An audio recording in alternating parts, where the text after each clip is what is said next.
ఫేస్‌బుక్‌లో పరిచయమైన ఒక వ్యక్తి వల్ల ఒక మహిళా టీచర్ అక్షరాల 2,00,000 రూపాయలు పోగొట్టుకుంది. అసలేం జరిగిందో తెలుసా?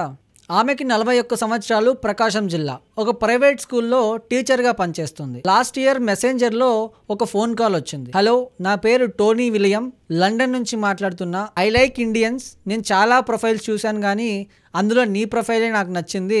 నాకు ఇండియన్స్ అంటే ఇష్టం కాబట్టి నీకు ఒక గోల్డ్ చైన్, డైమండ్ రింగ్ పంపిస్తాను లండన్ నుంచి అని నమ్మించాడు. అండ్ తను కోటీశ్వరుడని, కోట్ల రూపాయల ఆస్తులు ఉన్నాయని కూడా నమ్మించాడు. అలా నమ్మించిన తర్వాత ఇలా వజ్రపు ఉంగరం, గోల్డ్ చైన్ వస్తుందని ఆమె ఆశపడింది. అదే రోజు ఢిల్లీ ఎయిర్పోర్ట్ నుంచి కస్టమ్స్ అధికారుల నుంచి కాల్ వచ్చింది. నిజంగా అక్కడ కస్టమ్స్ అధికారులే కాల్ చేశారంటే కాదు, ఆ మోసగాడు కాల్ చేశాడు. అలా కాల్ చేసి నీకు పార్సల్ వచ్చింది, ఆ పార్సల్లో డైమండ్ రింగు, గోల్డ్ చైన్ ఉన్నాయి, అది నీకు ఇవ్వాలంటే IMF కావాలని చెప్పారు. అలా చేస్తేనే పార్సల్ అవుతుందని చెప్పి 2,00,000 రూపాయలు డిమాండ్ చేశారు.